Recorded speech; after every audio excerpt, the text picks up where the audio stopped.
The winter storm attacked the mountain like an angry beast. Wind screamed through the tall pine trees that stood like guards around Dr. Ethan Hale's small wooden cabin. Snow hit the walls again and again, making loud tapping sounds that echoed in the quiet night. The whole world outside seemed wrapped in a thick white blanket of cold and silence. Inside his cozy cabin, Ethan stood by his work table, holding a warm cup of coffee in both hands. The hot drink sent waves of comfort through his body, pushing away the chill that tried to sneak in through the cracks in the walls. Orange flames danced in the stone fireplace, throwing moving shadows that played across the wooden walls like living things. The crackling of burning wood was the only sound breaking the peaceful quiet of his mountain home. This was exactly the life Ethan had dreamed of when he left the busy, noisy city behind. Up here in the mountains, far from other people, he found the peace his heart needed, no phones ringing at all hours. No crowds pushing and shoving, no complications from the world he used to know, just him, his books, his research, and the endless beauty of nature stretching out in every direction. He took another sip of coffee and smiled slightly.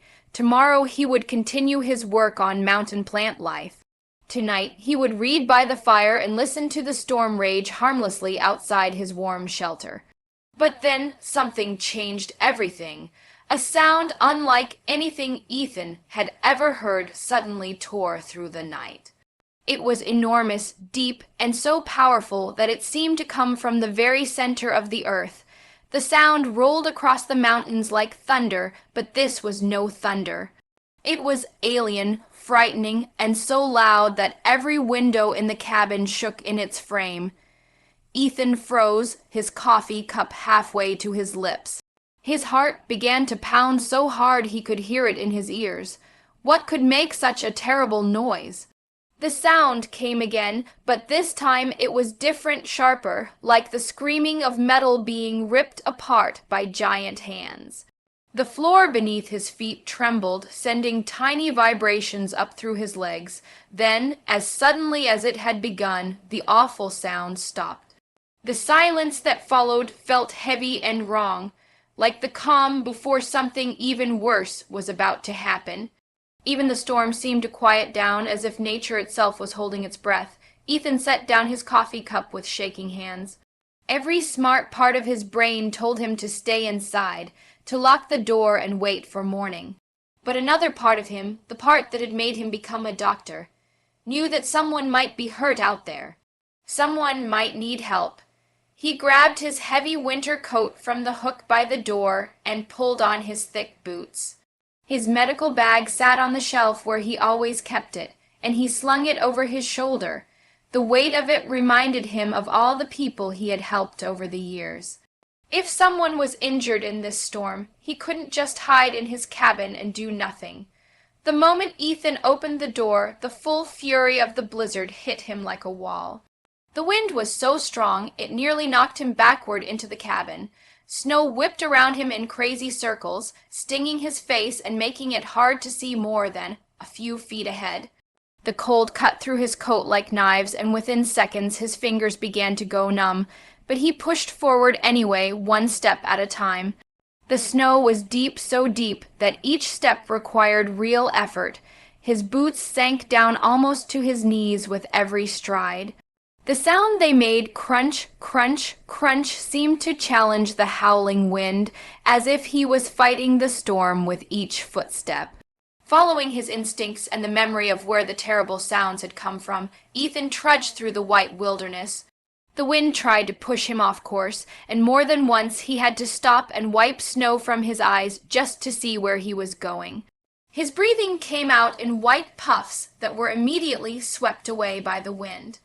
After what felt like hours but was probably only minutes, Ethan reached the top of a small ridge that overlooked the valley below. He wiped snow from his face and looked down, expecting to see nothing but more trees and snow. Instead, he saw something that made him question his own sanity. There, half buried in the deep snow of the valley, lay the most incredible thing he had ever seen. It was a ship, but not like any ship that belonged on Earth. The vessel was huge, easily the size of a small building, and its shape was all wrong.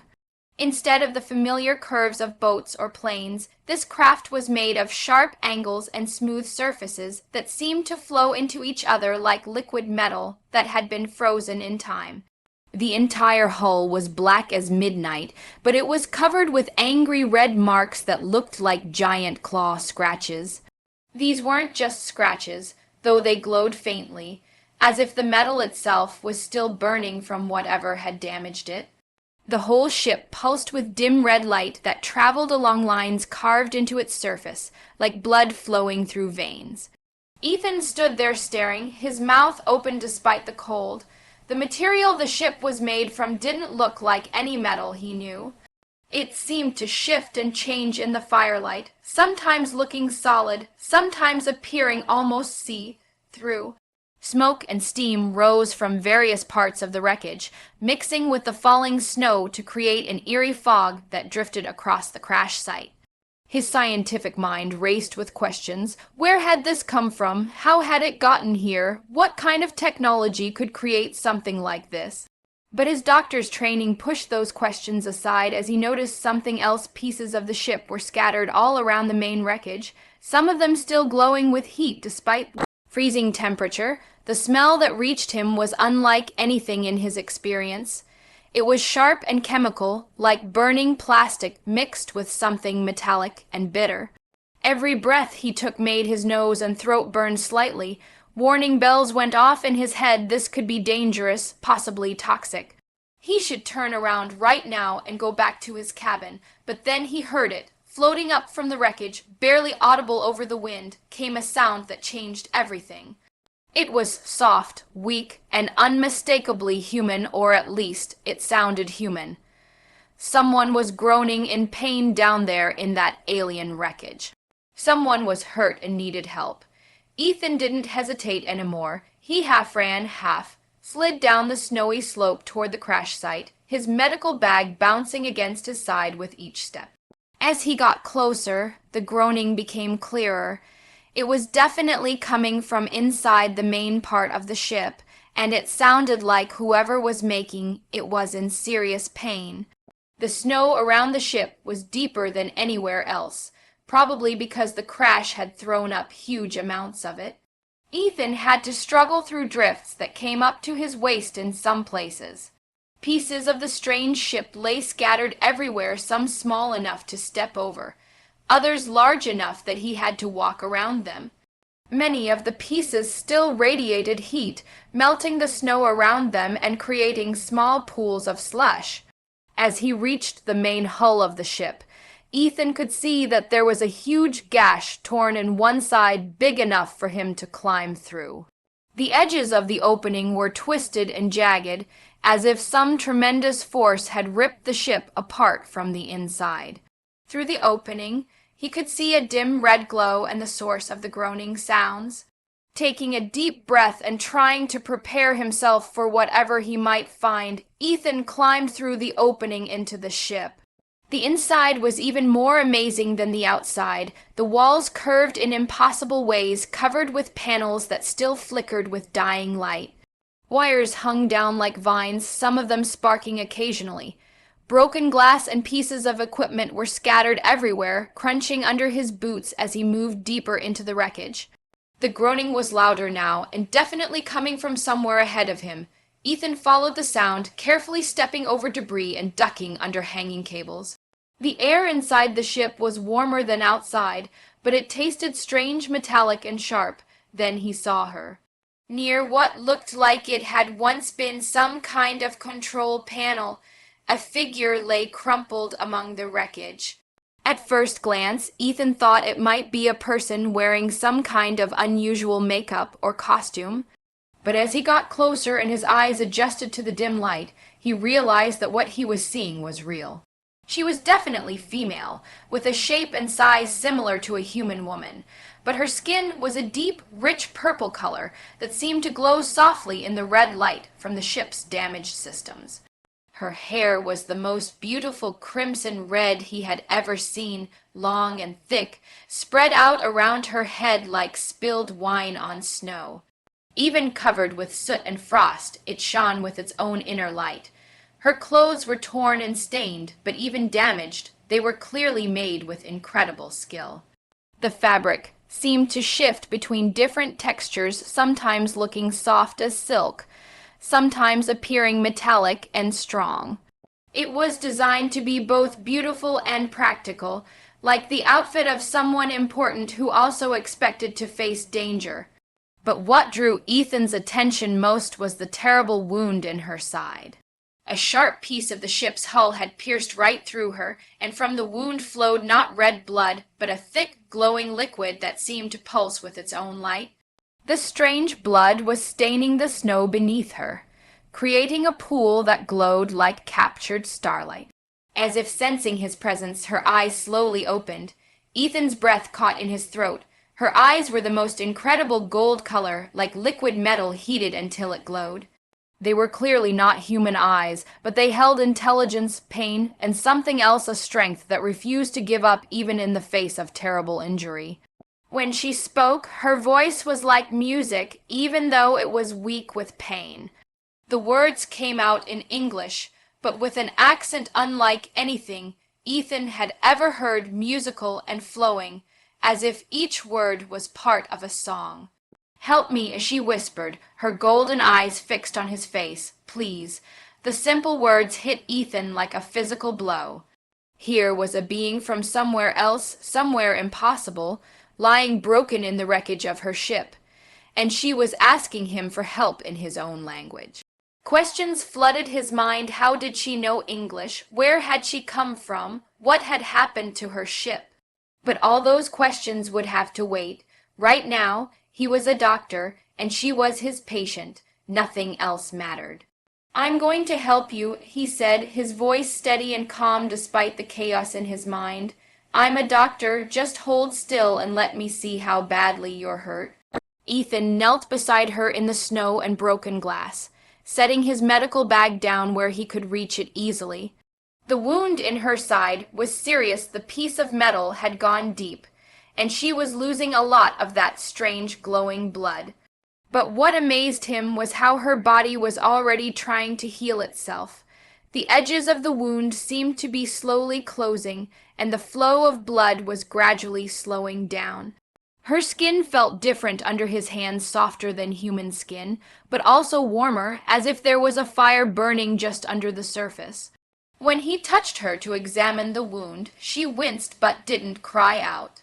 Instead, her hand, which looked almost human except for being purple and slightly longer, reached out and gripped his wrist with surprising strength.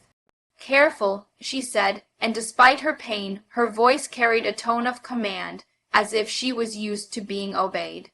"The wound, it is not like your kind. Just stay still," Ethan said gently, his training taking over.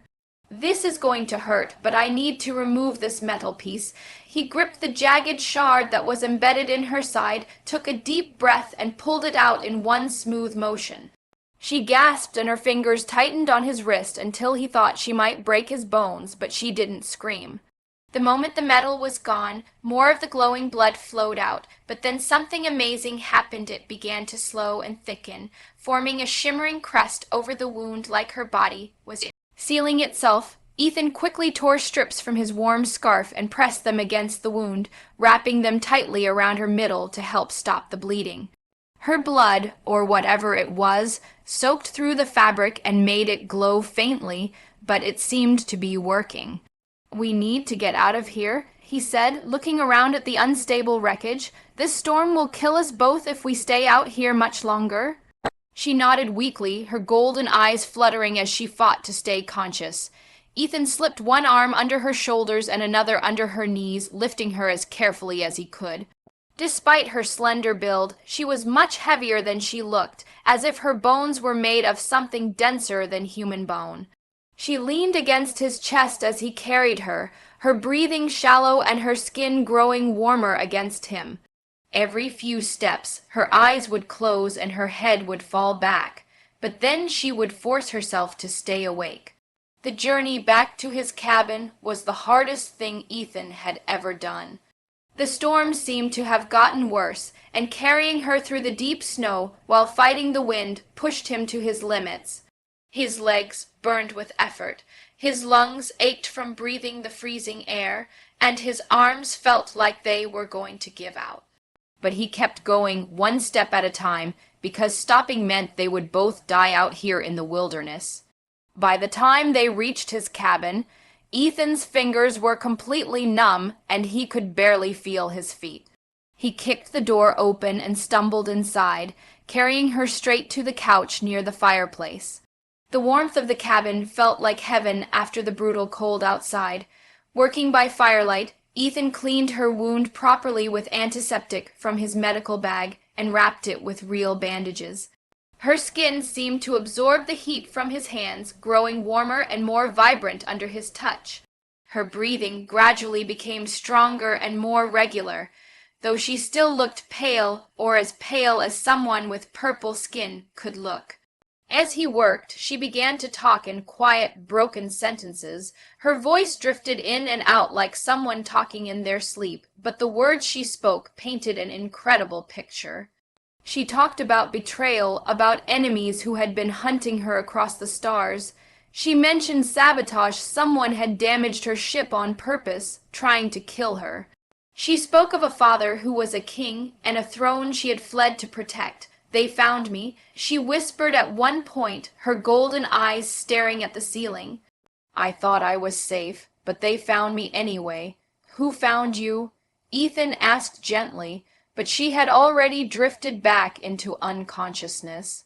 When she finally fell into what looked like real sleep, Ethan pulled a chair up beside the couch and sat down heavily. His whole body ached from the ordeal, but his mind was racing too fast to let him rest. He stared at her peaceful face in the firelight, trying to make sense of what had happened. This purple-skinned, golden-eyed woman was clearly not from Earth. Her ship, her technology, even her blood, everything about her spoke of a world and a civilization far beyond anything humans had achieved.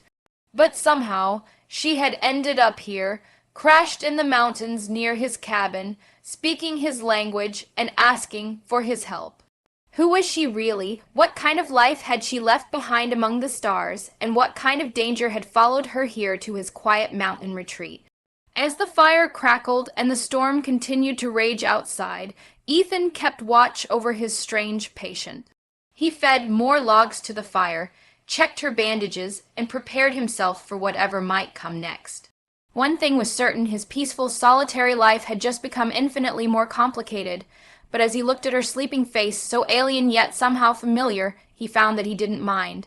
For the first time in years, he felt like he was part of something larger than himself, something important and mysterious and wonderful. The woman Nasira, he thought he had heard her whisper at one point, stirred slightly in her sleep. Her crimson hair caught the firelight like spun gold, and her purple skin seemed to glow with its own inner light. Even injured and exhausted, she radiated a quiet strength and dignity that spoke of royal blood and noble purpose. Tomorrow would bring new challenges and probably new dangers. But tonight, in the warmth and safety of his cabin, Ethan Hale sat guard over a princess from the stars and wondered what adventures the dawn might bring. Surroundings, Ethan found himself both drawn to her presence and wary of what it might mean. She woke abruptly, her golden eyes snapping open, the pupils slit like a predator's, dilated as she scanned the room. When her gaze landed on him, her body tensed, instinctively defensive. Ethan raised his hands in a gesture of peace. You're safe, he said, softly, careful to keep his tone steady. This is my cabin. No one's coming for you here. Her shoulders relaxed slightly, though her expression remained guarded. She pushed herself upright, wincing as her hand brushed her injured side.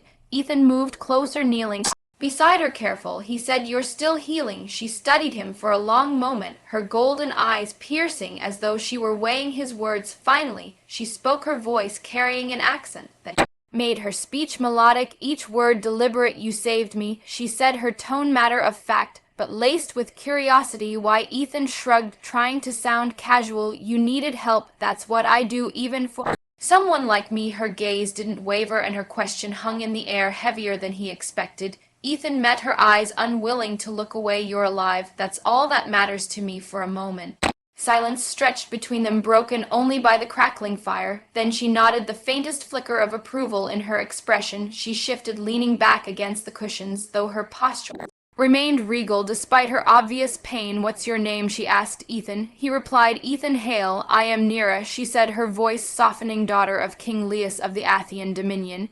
Ethan blinked, unsure how to respond. Her words carried the weight of authority, but they sounded impossibly foreign, like something from a distant dream. He leaned back, processing what she'd said. Your royalty, he said finally, though it sounded more like a question. Was she corrected, her tone sharper now. The moment I fled, I forfeited my claim to the throne. Why did you flee? Ethan asked, his voice gentle, but probing. He sensed the answer was not one she gave easily. Nera's golden eyes darkened, her gaze drifting toward the fire. There are those in my father's court who believe him unfit to rule. They see his compassion as weakness. A faction conspired to seize power, and I discovered their plans when I attempted to warn him. They moved to silence me. Her hand brushed her side, where the glowing blood had stained his makeshift bandages. My ship was sabotaged. They knew I would run. They hunted me across the stars, determined to extinguish the last voice that could expose them.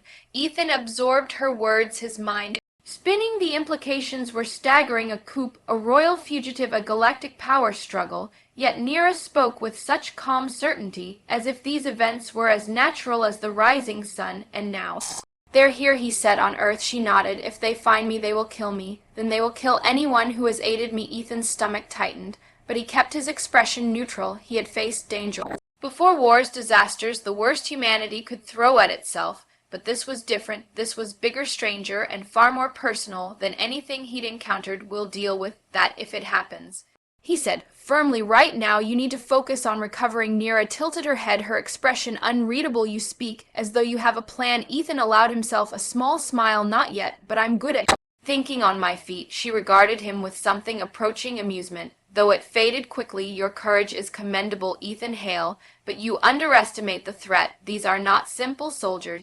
They are assassins, bred and trained to eliminate obstacles without hesitation. Then it's a good thing I've got you to teach me what I'm up against, Ethan said, standing to stoke the fire. He turned back to her, his tone softening. You said your people speak another language. How are we able to understand each other? Nera's hand touched her neck, just below her ear. I carry a translator embedded in my body. It interprets thoughts and transmits them in the language of the listener. Ethan's eyebrows rose. That's incredible, primitive by our standards, she said, though her tone wasn't unkind. Your species has much to learn. Ethan chuckled. Yeah, well, we're doing our best. Nera's lips quirked in a faint smile, but it vanished as quickly as it came. You are unlike the others of your kind. He frowned. You've met humans before? No, she admitted, but I have studied your species. Many are driven by fear or greed. You seem different. Ethan didn't respond immediately. Instead, he moved to the window, peering out at the snow-covered forest. I've seen enough of what fear and greed can do. I guess I'm just trying to be better than that. Nera watched him in silence, her golden eyes thoughtful for a moment. Neither spoke, only sound the crackle of the fire, then a high-pitched whine shattered the quiet. Ethan turned sharply, his hand already reaching for the rifle. He kept near the door. The sound grew louder, accompanied by a faint vibration that seemed to emanate from the ground itself. Nera stood wincing as she clutched her side. A scout drone, she said, her voice low. They found me. Ethan grabbed the rifle, checking it. Chamber amber. How many? Just one, she said, her eyes narrowing. But if it signals them, more will come. Ethan nodded, his mind racing. He opened the door a crack, the cold air biting at his skin. In distance, a sleek black drone zipped through the trees, its red sensor beam scanning methodically. Stay inside, he told Nera. I'll handle this. Before she could protest, he slipped out into the snow, moving quickly but carefully. The drone hovered 20 yards away, its sensor light sweeping the area. Ethan crouched behind a tree, raising the rifle, his breath misted in the frigid air as he steadied his aim. Beam swept closer, illuminating the ground near his feet. He fired. The shot rang out sharp and decisive, and the drone jerked violently before spiraling to the ground. Sparks flew as it crashed, its red light fading to black. Ethan approached the wreckage, cautiously kicking the remains to ensure it was fully disabled. Satisfied, he turned back toward the cabin. Nasera stood in the doorway, her expression Unreadable impressive, she said as he stepped inside. For a human, Ethan grinned, leaning the rifle against the wall. I'll take that as a compliment for the first time. Nira's guarded demeanor softened. Perhaps you are more capable than I thought. Ethan shrugged, his smile fading. Let's hope it's enough. As the fire crackled in the hearth, the weight of their predicament settled over them. Outside, the snow fell in silence, but Ethan knew that quiet wouldn't last. Whatever Nira had brought to his doorstep was far from over. The cold morning sunlight streamed weakly through the cracks in the electric station walls, illuminating the frost-coated machinery and peeling concrete. It had been years since this place had thrummed with life, but now its silence felt almost oppressive. Ethan knelt by the control panel, tracing a series of rusted wires with his gloved hand, while Nira stood guard near the entrance. Her golden eyes scanned the tree line beyond the shattered windows, her posture tense and alert. We don't have much time, she said, her voice low and steady despite her injuries. She stood tall, her regal bearing unshaken by the hostile wilderness or the dire circumstances. The pale light highlighted the faint shimmer of her violet skin and the metallic crimson of her hair, which spilled over her shoulders like molten copper. Ethan didn't look up from his work. If these turbines are going to work, I'll need to reroute the power. This station's older than dirt, and I'm pretty sure half of it's rusted shut. Nira stepped closer, her boots crunching on the icy floor. You're certain this place can generate enough energy to activate the transponder? It's our best shot, Ethan replied, shrugging, unless you've got a pocket generator hidden somewhere in that fancy armor of yours. Nira's lips twitched into the faintest smirk, but the moment passed quickly. She turned her gaze back to the forest, her sharp features hardening. They'll come as soon as we activate it. We must be prepared. Ethan set his tools down and glanced up at her. You keep saying that like I'm not already halfway through planning my funeral. What exactly are we up against? Nira hesitated, her fingers tightening around the hilt of the blade she had salvaged from her ship. It wasn't much, a small, elegantly curved dagger with faintly glowing etchings, but it gave her some sense of control. Their technology far surpasses anything your world has conceived. They use drones like the one you destroyed to scout and gather data. But the real threat lies in their sentinels, elite soldiers engineered for precision and brutality. Ethan raised an eyebrow. Engineer, Ed, they are enhanced both biologically and mechanically. Nira explained, her voice was calm, but a shadow of something darker flickered in her golden eyes, stronger, faster. Devoid of hesitation, they will not falter, and they will not show mercy. Ethan let out a low whistle. Great, and here, I was thinking the drone was a pain. Nira stepped closer, her gaze piercing. You joke.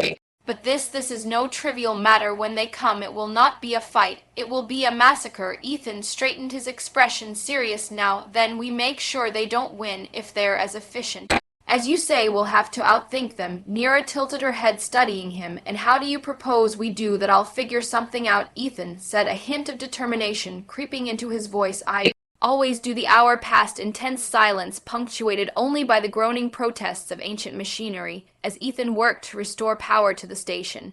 Nasira helped where she could, her movement measured but deliberate despite the lingering effects of her injuries. She refused to sit idle. Why do you do this? She asked at one point, her voice soft but inquisitive. You could have left me in snow, pretended you never found me. Why risk your life for someone you don't even know? Ethan paused, wiping grease from his hands with a rag. He didn't answer immediately, his gaze distant. Let's just say I've spent too much time running from things, people, responsibilities. When you showed up, I figured maybe it's time to stop. Nira's golden eyes softened, but her tone remained measured. And yet you have no reason to trust me. Call it a gut feeling, Ethan said, offering a wry smile. You don't seem like the type to blow up half a planet just because someone looked at you wrong. Her lips quirked into the faintest smile. You would be surprised. The moment of levity was short-lived. A faint hum filled the air, growing louder with each passing second. Nasir's head snapped toward the window, her hand flying to the dagger at her side. Ethan grabbed his rifle and moved to her side, peering out into the snow-covered forest. They're here, Nira said, her voice low. I can feel them. Ethan squinted, scanning the tree line. At first he saw nothing, just the shifting shadows of wind-blown branches, then a flicker of movement, a flash of black against the white. His heart sank. As the figures emerged from the forest, they were humanoid, but their movements were unnervingly precise, their sleek armored forms blending seamlessly with the environment. Their helmets glinted faintly in the light, and their weapons sleek, compact, Devices that looked far deadlier than his rifle were and ready sentinels, Nira said, gripping her dagger tightly. 2 of them. Ethan swallowed hard. That's too many. They're assessing the situation. Nira said, her eyes narrowing. They won't strike until they're certain of our location. Well, let's not give them the satisfaction, Ethan muttered, checking his rifle. How do we deal with these things? Nira hesitated. Separately, if possible together, they'll be coordinated. Flank them, divide their attention. Ethan nodded, his mind racing. He gestured toward the far side of the station. There's a maintenance corridor over there, might be able to loop around and catch one from behind. Nira inclined her head. I'll draw their focus. Stay hidden until you have a clear shot. Wait, Ethan said, his hand brushing her. Armu still hurt. Nira's gaze hardened. I am still capable. Before Ethan could argue, she slipped out the door, her movements swift and silent. He swore under his breath, gripping his rifle tightly as he followed her lead, keeping to the shadows. The sentinels moved with eerie precision, their steps barely making a sound as they advanced toward the station. Nira emerged from cover, her blade catching light as she charged. The sentinels reacted instantly, their weapons firing bursts of searing blue energy. Nira darted to the side, her movements fluid despite her injury. She closed the distance with startling speed, her blade slicing through the air. Ethan circled around, using the chaos to his advantage. He raised his rifle, aiming for the sentinel furthest from Thera. His hands were steady, his breathing controlled. He squeezed the trigger and the shot rang out, striking the sentinel in the back of its helmet. The figure staggered, its movements faltering just long enough for Nira to close in and drive her blade into its chest. The second sentinel turned its weapon, trained on Nira. Ethan fired again, the bullet grazing its shoulder. It spun toward him, and he ducked behind a rusted generator as blue energy seared the air above his head. Now, Ethan, Nira shouted, her voice sharp. He darted from cover, raising his rifle once more. The sentinel's movements were swift, but Nira was faster. She leaped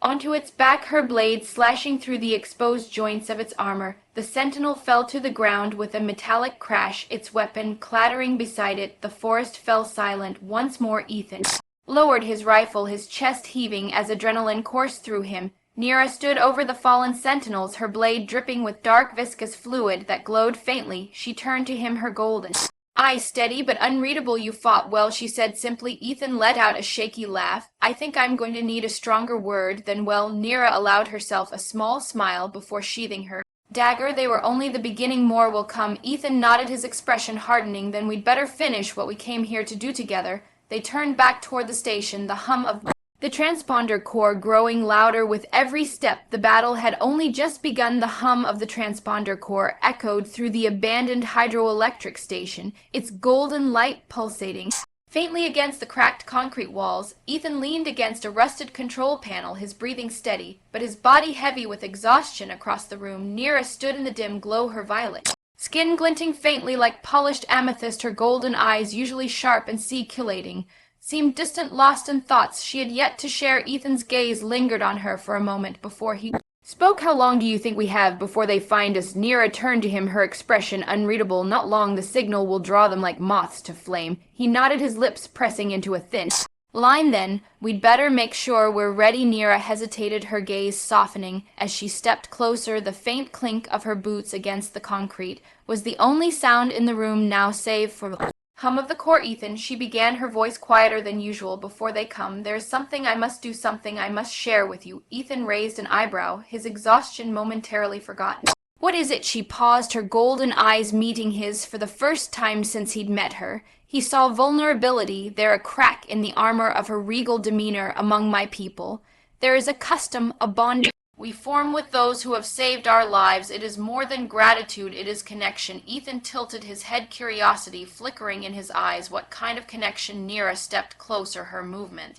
deliberate but unthreatening. It is an exchange, a sharing of essence, of memory. It binds two individuals not only in trust, but in understanding. And Ethan blinked, processing her words. And you're saying you want to do this with me? Nira nodded, her expression calm but resolute. You have risked everything to save me, a stranger from a distant star among my people. Such acts are sacred, they demand recognition, and more than that, I wish to share this with you. Her voice softened as she spoke, and Ethan felt a strange pull in his chest, an emotion he couldn't quite name. He took a step back, running a hand through his hair as he tried to wrap his mind around her words. Nira, I don't know, he said, his voice quieter now. I mean, I didn't do this to get anything in return, I know, she said gently. That is why you are worthy. The room fell silent again, the air between them heavy with unspoken meaning. Ethan met her gaze, searching for any sign of hesitation, but there was none. She stood before for him with quiet strength, her golden eyes unwavering. Finally, he exhaled and nodded. All right, he said. What do I need to do? Nira stepped even closer, the warmth of her presence brushing against him like sunlight.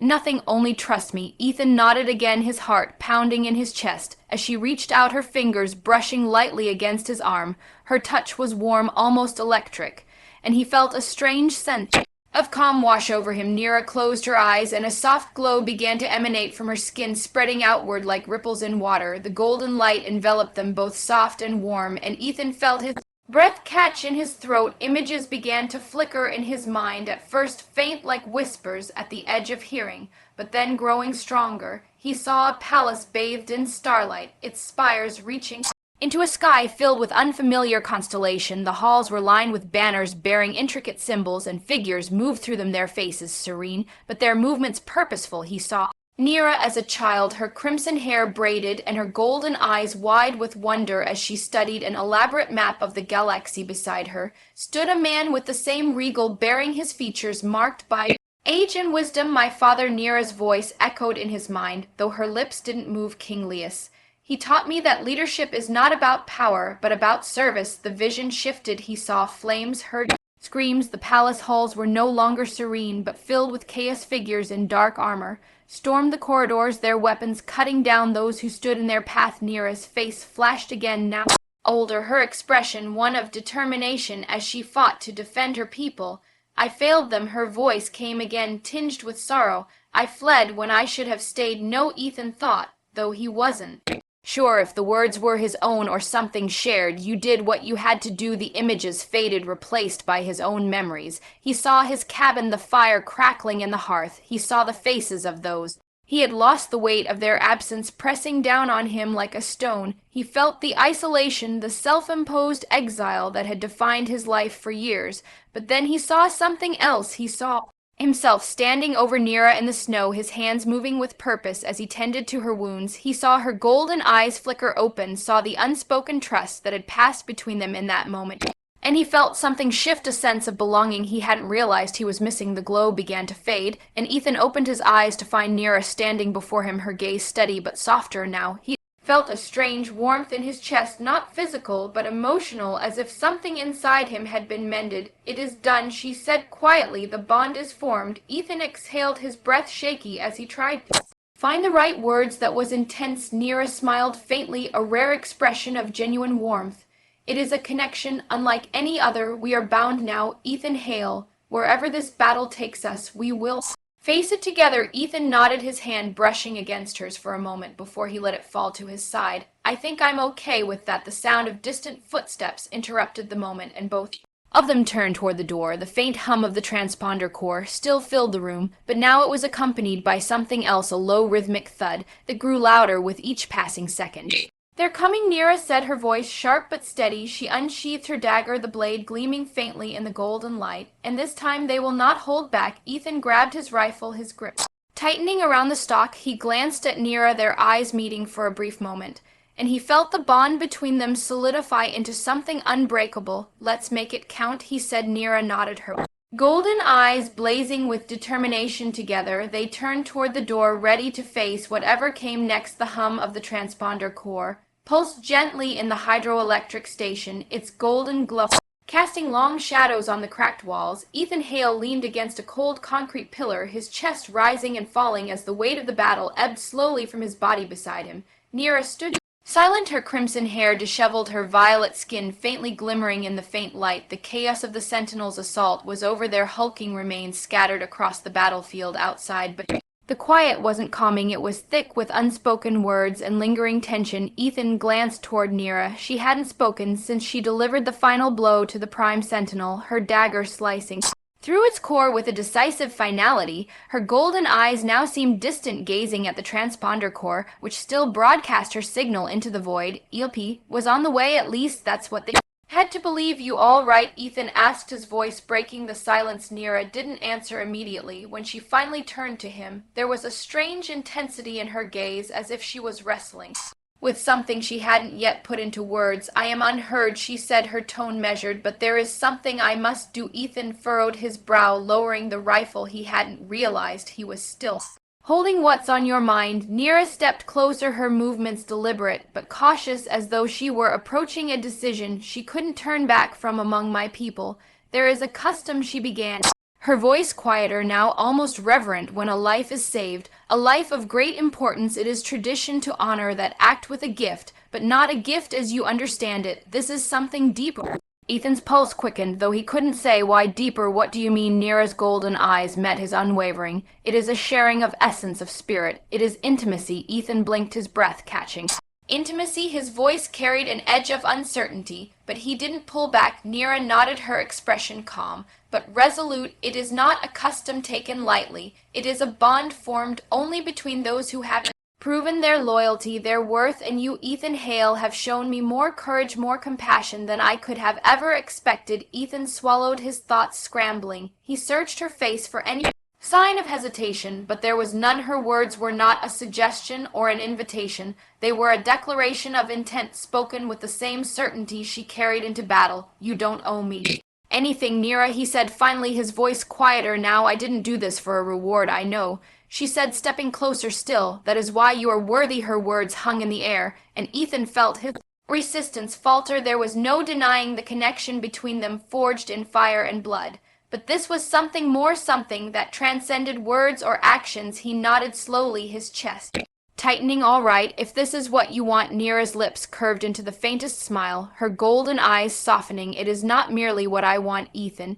It is what you deserve. She reached out her hand, brushing his shoulders before sliding gently to his face. Her touch was warm, grounding, and Ethan felt his breath hitch. Nasira closed her eyes, and a faint glow began to emanate from her skin, spreading outward like ripples in water. Ethan felt a strange warmth seep into him, not just physical, but something deeper, more profound. His mind flooded with images, not his own, but hers, fragments of her life.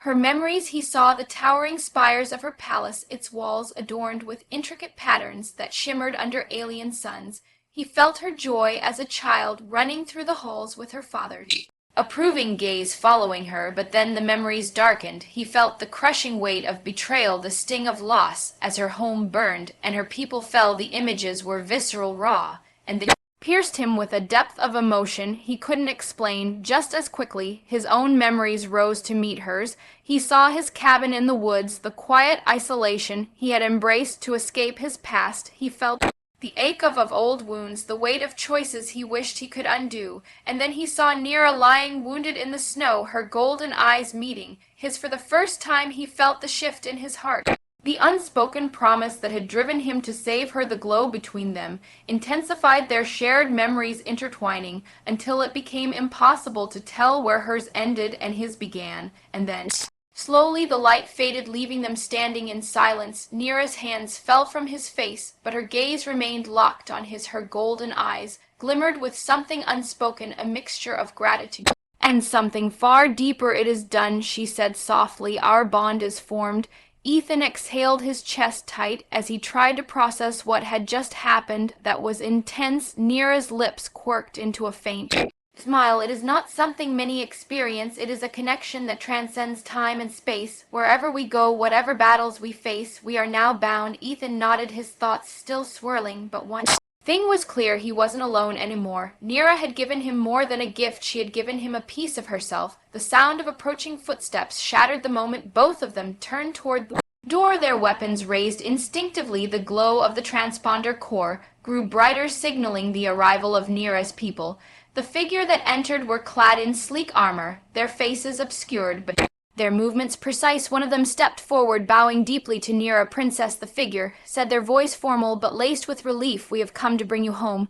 Nira inclined her head, her regal demeanor returning. She gestured toward Ethan. This man is my Al. I my savior. He is to be treated with the utmost respect. The figure hesitated, then bowed to Ethan. As well it will be as you command.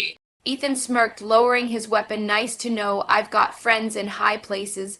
Nira turned to him, her golden eyes softening. Once more, she stepped closer, placing a hand over his heart. Ethan Hale, our bond ensures that this is not good. By wherever the stars take us, you will remain a part of me. Ethan felt a pang in his chest, but managed a small smile. SM, take care of yourself, Nira, and tell your father he's got one hell of a daughter. Nira's lips curved into a genuine smile, and then she turned, boarding the ship with her people. Ethan watched as the vessel ascended into the sky, its golden light disappearing among the stars. The station fell silent once more, but the bond he had formed with Nira lingered, a quiet promise that their paths would cross again. With a deep breath, Ethan picked up his rifle and turned back toward the forest. He wasn't the same man who had stepped into that storm days ago, and for the first time in years he felt ready to face whatever came next.